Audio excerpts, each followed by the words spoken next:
दोस्तों, web development course के part 23 में आप सभी का स्वागत है। आज इस वीडियो में हम सीखने वाले हैं सीएसएस के अंदर मार्जिन और पैडिंग क्या होती है। अब ये एक ऐसा कंसेप्ट है जो आपको बहुत ही ध्यान से समझना पड़ेगा, क्योंकि ये एक ऐसी चीज है जिसमें ज्यादातर नए लोग जो होते हैं, जो कोडिंग सीख रहे होते हैं, वो इस चीज में बहुत कंफ्यूज होते हैं। लेकिन आपके पास प्लस पॉइंट क्या है कि आप भाई के चैनल पे हो, जहां पे आपको मुश्किल चीज को भी आसान भाषा में समझा दिया जाता है। तो मार्जिन और पैडिंग क्या होती है, ये मैं आपको लैपटॉप की स्क्रीन पे प्रैक्टिकली बताता हूं, क्योंकि ये बता के समझाने वाली चीज बिल्कुल भी नहीं है, इसको प्रैक्टिकली समझा जा सकता है। तो इसके लिए मैं आ जाता हूं अपने लैपटॉप की स्क्रीन पर, और यहां पे सबसे पहले हम वही काम करते हैं। यहां पे मैं एक फोल्डर बना लेता हूं, मार्जिन, एक फाइल बना लेता हूं, मार्जिन एंड पैडिंग। ठीक है, और मैंने इसको दे दिया .html। इसको हमने सेव किया। यहां पे वही काम, बॉयलर प्लेट कोड लगाया। उसके बाद टाइटल में हम इसको नाम दे देंगे मार्जिन एंड पैडिंग। ठीक है, margin and padding in CSS। ठीक है, ये नाम दे दिया। इसी चीज को मैं कॉपी कर लेता हूं और अपने वेब पेज पे हम इसको ऐसे ही दिखा देंगे। मैंने इसको दिखा दिया H2 और इसको मैंने यहाँ पे इस तरीके से सेव कर लिया। उसके बाद अपने सर्वर को लाइव कर लेते हैं। जैसे ही हम लाइव करेंगे आप देखोगे हमारा यहाँ पे ये आ चुका है। अब बात करते हैं मार्जिन और पैडिंग क्या होती है। ठीक है, सबसे पहले हम यहाँ पे क्या करते हैं, यहाँ पे मैं एक कमेंट ले लेता हूँ HTML का, और यहाँ पे हम करते हैं मार्जिन एग्जाम्पल। ठीक है, तो ताकि आप लोगों को चीज़ें समझ आती रहे, मार्जिन एग्जाम्पल हम कर लेते हैं।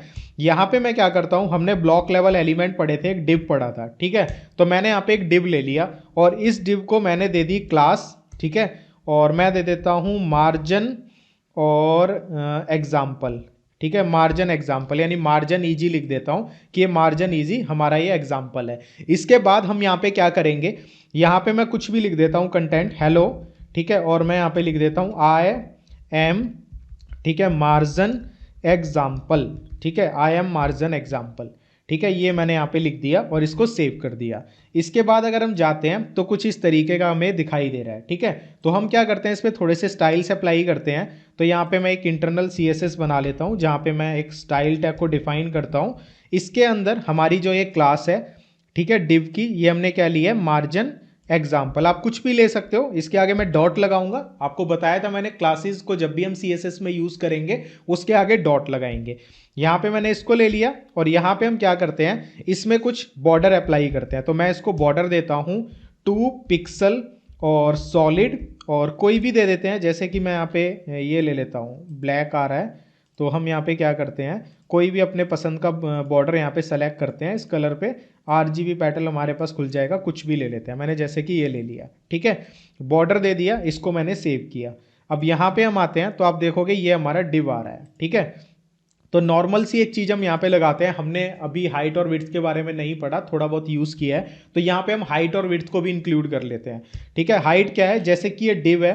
ठीक है, आप देखोगे इसकी हाइट कितनी है, जितना हमने लिखा हुआ है, लेकिन आप चाहते हो आप इसको पर्टिकुलर हाइट दो, और कितना चौड़ा आ रहा है पूरा इसको ले रहा है, ये विड्थ है इसकी, तो आप इसको कंट्रोल कर सकते हो हाइट और विड्थ के थ्रू।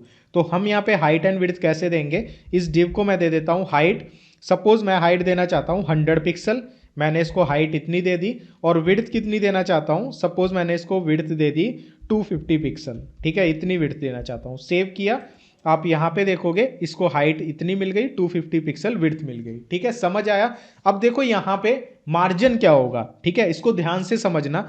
आप इस बॉर्डर को देख रहे हो, जो इस डिव का बॉर्डर है, मार्जिन क्या होगा, लेफ्ट से, राइट से, बॉटम से और राइट से ये कितना स्पेस लेगा। अगर इसके ऊपर कुछ है, जैसे कि यहाँ पे ये हमने लगाया हुआ है H2 टैग, तो ऊपर से कितना स्पेस ले रहा है, लेफ्ट से कितना ले रहा है, राइट से कितना ले रहा है, बॉटम से कितना ले रहा है, इसको बोला जाता है मार्जिन। अगर आप ये बॉर्डर नहीं भी लगाओगे तब भी वो क्या चीज होगी, मार्जिन, कि कोई भी एलिमेंट, चाहे डिव हो, पैराग्राफ हो, कोई भी एलिमेंट, उसका मार्जिन क्या होगा, जो उसका बॉर्डर जहां पे भी आएगा अगर आप अप्लाई करोगे, उससे उसके लेफ्ट, राइट, टॉप, बॉटम का कितना स्पेस आप देना चाहते हो, वो मार्जिन है। इसको मैं आपको एग्जांपल से बताता हूं। जैसे कि ये जो मैंने डिव बनाया, इसको मैं मार्जिन देना चाहता हूं, यानी ये इस H2 से कितनी दूरी पे है। अभी आप देखोगे स्टैंडर्ड दूरी है। अगर आप इससे ज्यादा बनाना चाहते हो तो हम यहाँ पे मार्जिन कैसे लगा सकते हैं, यहाँ पे मैं लिखूंगा मार्जिन, और मैंने यहाँ पे लिखा टॉप। ठीक है, कि टॉप से मार्जिन कितना चाहिए, मैंने लिखा यहाँ पे मुझे चाहिए भाई 100 पिक्सल। मैंने इसको सेव किया। सेव करने के बाद देखोगे ऊपर से 100 पिक्सल इसने ले लिया। क्यों, क्योंकि ऊपर से हमने सेट किया। इसी तरीके से मैं क्या चाहता हूं, लेफ्ट से अगर हम मार्जिन देना चाहें ठीक है। तो उसके लिए अब आप देखोगे लेफ्ट में यहाँ पे थोड़ा सा ही स्पेस आ रहा है। अगर आप चाहते हो ज़्यादा मार्जिन तो आप यहाँ पे क्या करोगे, मार्जिन और यहाँ पे आप लिख दोगे लेफ्ट, ठीक है। और मैं यहाँ पे लिख देता हूँ सपोज 50 पिक्सल, मैंने यहाँ पे लिख दिया कि 50 पिक्सल चाहिए, तो देखो लेफ्ट से इतना हो गया, ठीक है। अब यहाँ पे अगर हम देखें एक चीज ये हो गई, अब बॉटम पे तो देखो कुछ नहीं है, यहाँ पे बॉटम पे तो कुछ है ही नहीं, तो स्पेस का पता नहीं लगेगा। तो यहाँ पे मैं बॉटम पे बना देता हूँ कुछ पैराग्राफ बना देता हूँ, ठीक है। और मैं यहाँ पे कुछ भी लिख देता हूँ लोरेम, और ये मैंने इतना लिख दिया, ठीक है। इसको मैं सेव कर देता हूँ और यहाँ पे आप देखोगे पैराग्राफ आ चुका है। अब मैं बॉटम पे भी लगा सकता हूँ, देखो मैंने बॉटम पे यहाँ पे लगाया, ठीक है। यहाँ पे मैं करता हूँ मार्जिन, ठीक है, और हम यहाँ पे लिखते हैं मार्जिन बॉटम, ठीक है। बॉटम पे कितना देना है, सपोज मैं देना चाहता हूँ कुछ भी ले लेते हैं, 75 पिक्सल ले लेते हैं रैंडमली कुछ भी, इसको सेव किया। अब आप देखोगे बॉटम से भी आ गया। सेम चीज़ आप राइट से कर सकते हो, ठीक है। जस्ट आपको क्या लिखना होगा, राइट से आप कितना देना चाहते हो, राइट से देने के लिए आपको लिखना होगा मार्जिन और यहाँ पे लिखना होगा राइट, और कितना देना चाहते हो, जैसे कि मैंने दे दिया 100 पिक्सल, सेव किया और यहाँ पे मैंने इसको ऐसे किया। अभी इसका कोई फर्क नहीं पड़ेगा क्योंकि राइट में कुछ है ही नहीं है, तो स्पेस क्या लेगा, सारा स्पेस ही है, तो ठीक है। इस तरीके से आप मार्जिन दे सकते हो। अब आप कहोगे भाई ये 4 लाइन्स हमने लिखी, अगर इसकी एक ही लाइन लिखनी हो उसके लिए क्या होगा, तो हम इसको क्या करते हैं यहाँ पे कमेंट कर देते हैं, ठीक है। ये मैं इसको यहाँ पे कमेंट कर देता हूँ। CSS में कमेंट्स इसी तरीके से यूज होते हैं, मैंने आपको बताया था। अब 4 लाइन को अगर एक लाइन में कन्वर्ट करना हो, वो क्या होगा, शॉर्ट एंड होगा मार्जिन का। वो कैसे होगा, आपको मार्जिन लिखना है, उसके बाद टॉप का कितना देना चाहते हो, मैंने लिखा 100 पिक्सल, उसके बाद राइट का कितना देना चाहते हो, यहाँ पे मैंने लिखा 100 पिक्सल, तो यहाँ राइट का आएगा टॉप राइट, उसके बाद आएगा बॉटम का, बॉटम हमें देना है इतना, उसके बाद आएगा आपका लेफ्ट का, लेफ्ट हमें देना है 50 पिक्सल, ठीक है। सेम हमने दिया, सेव किया और सेम हमें रिजल्ट यहाँ पे मिलेगा, ये देखो बिल्कुल सेम रिजल्ट मिल रहा है, ठीक है। तो ये शॉर्ट हैंड है, अगर आप चारों का एक लाइन में देना चाहते हो, इसको याद रख लेना, टॉप राइट, ठीक है, यहाँ पे आएगा बॉटम और लेफ्ट, इस तरीके से दे सकते हो। तो गाइज अब मैं आपको यहाँ पे बताता हूँ, सपोज आप क्या करते हो, यहाँ पे आप लिखते हो मार्जिन, ठीक है, और यहाँ पे आप दे देते हो 100 पिक्सल और 100 पिक्सल, ये आपने दे दिया, कुछ भी दे दिया, यहाँ पे 100 दे दिया या फिर कितना भी दे दिया। सपोज मैं यहाँ पे ले लेता हूँ 190 पिक्सल। अब ये जो पहला प्लेस होगा ये होगा टॉप और बॉटम का, कि टॉप और बॉटम से मार्जिन कितना है, और ये वाला होगा कि आपका लेफ्ट और राइट से कितना रखना चाहते हो। ये मैंने किया, तो आप देखोगे कुछ इस तरीके के रिजल्ट मिल रहे हैं। तो आप ये अपने हिसाब से चेक करके देख सकते हो कि एक एक करके आप वैल्यूज डाल के देखो, उसकी प्रैक्टिस करो, तो आपको समझ आ जाएगा कहाँ से कितना स्पेस ले रहा है, ठीक है। तो ये चीजें आप सोच रहे होंगे पता नहीं किस काम आएंगी, लेकिन जब वेबसाइट बनाएंगे ना तो सारी की सारी ये चीजें काम आने वाली है। और मार्जिन पैडिंग तो भाई बहुत ज्यादा काम आती है, क्योंकि इससे हम पर्टिकुलर किसी एलिमेंट को कहाँ रखना चाहते हैं वो हम मार्जिन पैडिंग की हेल्प से ही करते हैं। अब एक और चीज मैं आपको बता देता हूँ, फॉर एग्जाम्पल यहाँ पे हम इसको भी CSS लगा देते हैं इस पे, ठीक है, इसको कमेंट कर देते हैं, ठीक है। अब आप चाहते हो कि भाई इसको सेव किया, अभी ये वाला जो डिव है बिल्कुल बीच में आ जाए, ठीक है। तो इसके लिए आप क्या कर सकते हो, आप लिख सकते हो मार्जिन और यहाँ पे लिख सकते हो ऑटो। जैसे ही आप ये लिखोगे ये हमारा बीच में बिल्कुल सेंटर में आ जाएगा, ठीक है। तो यहाँ पे आप इतना समझ चुके हो ना कि हमारी जो मार्जिन है वो क्या है। मार्जिन क्या होगी, एक बार फिर से बता देता हूं, जो भी हमारा एलिमेंट होगा उसके बॉर्डर से, चाहे आपने बॉर्डर दिया है या नहीं दिया, उससे ऊपर नीचे लेफ्ट राइट आप कितना स्पेस रखना चाहते हो वो हमारी मार्जिन होती है, ठीक है। अब पैडिंग का एग्जाम्पल लेते हैं, चलो ठीक है। अब हम क्या करते हैं, यहाँ पे ये हो गया, अब मैं यहाँ पे क्या करता हूँ, एक और डिव बना लेता हूँ। यहाँ पे हम आते हैं और यहाँ पे पहले एक कमेंट कर देते हैं, ठीक है। कमेंट करने से हमें पता रहता है हमने कौन सी चीज़ किस लिए करी है।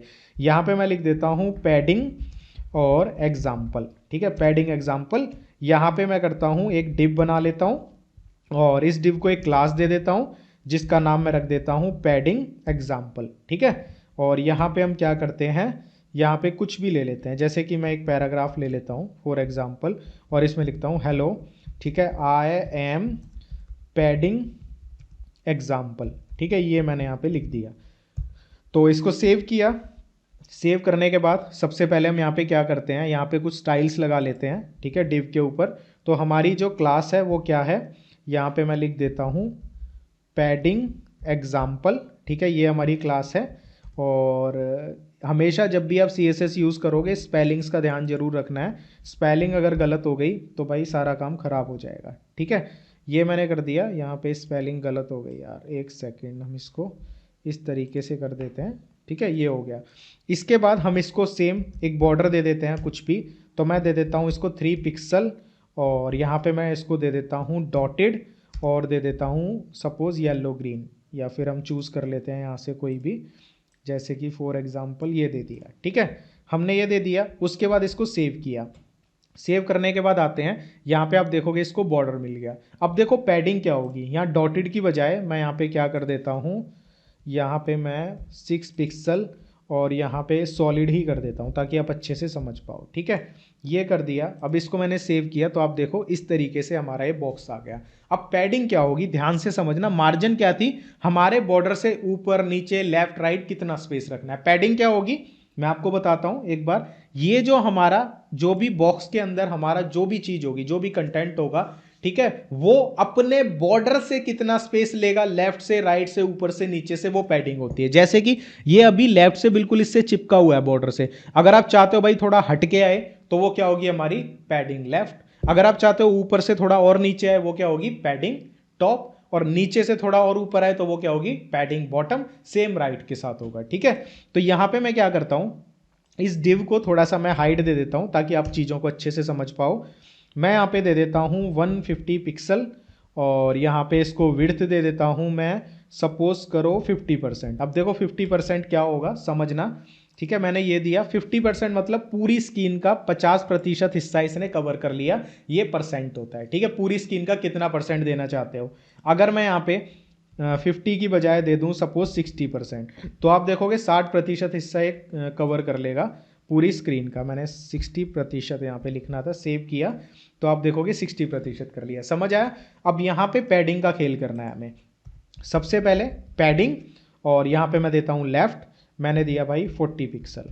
ठीक है, सेव कर लिया इसको और यहाँ पे आप देखोगे पैडिंग अब 40 पिक्सल यहाँ से आ चुकी है। ठीक है, इसके बाद यहाँ पे देते हो आगे अगर पैडिंग, और यहाँ पे मैंने दिया टॉप, ये मैंने कर दिया 100 पिक्सल। अब यहाँ पे देखना क्या होगा, अब ये चीज़ भी मैं आपको बता देता हूँ। यहाँ पे क्या होगा 100 पिक्सल दिया तो ऑटोमेटिकली ये जो हमारा बॉक्स था, ठीक है, इसकी हमने यहाँ पे हाइट कितनी दी थी ध्यान से देखोगे 150 पिक्सल, लेकिन जब मैंने पैडिंग ऊपर से टॉप 100 पिक्सल करी तो ये ऑटोमेटिकली क्या हो गया बड़ा हो गया। अगर आप चाहते हो बड़ा ना हो तो उसके लिए भी हम आगे जब बॉक्स मॉडल का कंसेप्ट करेंगे वहां पे मैं चीज़ें बताऊंगा। फिलहाल के लिए समझ लो। ठीक है, पैडिंग होती क्या है समझ आया। ऐसे ही आप पैडिंग को लेफ्ट राइट टॉप बॉटम से दे सकते हो और इसका शॉर्ट एंड भी इसी तरीके से होगा। अगर आप देना चाहते हो पैडिंग और जितनी भी देना चाहते हो वो इसी तरीके से हो जाएगी, जैसे कि 10 पिक्सल ऊपर से। ठीक है, अगर नीचे से कुछ नहीं देनी, अगर सपोज राइट से कुछ नहीं देनी तो 0 पिक्सल लिख दो। ठीक है, अगर आपको बॉटम से देनी है तो मैं बॉटम से लिख देता हूँ 50 पिक्सल। ठीक है, और अगर आपको लेफ्ट से कुछ नहीं देनी तो 0 पिक्सल, यानी कुछ नहीं देना तो 0 पिक्सल भी लिख सकते हो, लेकिन मैं यहाँ पे लिख देता हूँ 100 पिक्सल। ठीक है, और इसको हम कर देते हैं कमेंट। ठीक है, यहाँ पे इसको मैंने कमेंट किया और यहाँ से इसको कमेंट बना देते हैं ताकि ये डिसेबल हो जाए। ठीक है, ये हो गया। अब आते हैं यहाँ पे, ये देखो उसी हिसाब से मैनेज हो गया। ठीक है, समझ आया मार्जिन और पैडिंग का क्या कंसेप्ट है। अगर नहीं आया इस वीडियो को दोबारा देख लेना, 3 बार देख लेना, इस कंसेप्ट को अपने जहन में उतार लेना, क्योंकि one of the most important concept है ये। ठीक है, अगर आपने ये नहीं सीखा ना तो भाई आपको आगे बहुत दिक्कत आने वाली है। मुझे ना, मैं सीरियसली बोलता हूँ कि मैंने किसी से नहीं सीखी, मैंने खुद से सीखी है, तो मुझे ये कंसेप्ट ना बहुत टाइम बाद समझ आया था। ठीक है, क्योंकि समझाने वाला नहीं था, इसीलिए मैं बार बार जोर दे रहा हूँ मार्जिन और पैडिंग ना अच्छे से समझ लेना। है कुछ नहीं है इसमें, लेकिन ज़्यादातर लोग कंफ्यूज हो जाते हैं। अगर आपको समझ आ गया कमेंट करके बताना कि भाई हम ये चीज़ समझ चुके हैं। मिलता हूँ आपसे जल्दी अगली वीडियो में, और कोशिश करेंगे दिन की 2-2 3-3 वीडियोज़ भी लेके आएँ, और जिससे ताकि हम इस वेब डेवलपमेंट के कोर्स को जल्दी खत्म कर सकें। आपसे एक रिक्वेस्ट करना चाहूँगा, आपका भाई आपके लिए इतनी मेहनत कर रहा है तो प्लीज़ ढंग से देखिए, वीडियोस को पूरा देखा करिए, और इस कोर्स को अपने दोस्तों में, अपने फैमिली मेंबर्स में जो कुछ करना चाहते हैं उनके साथ शेयर जरूर कीजिए। आपके एक शेयर से किसी को कुछ सीखने के लिए मिल जाएगा और उसमें भाई का भी फायदा हो जाएगा। आपको फ्री ऑफ कॉस्ट मैं यहाँ पे जो सिखा रहा हूँ तो मेरी भी मेहनत वसूल हो जाएगी। तो प्लीज़ आपसे रिक्वेस्ट है ये सब कर देना। जय श्री राम।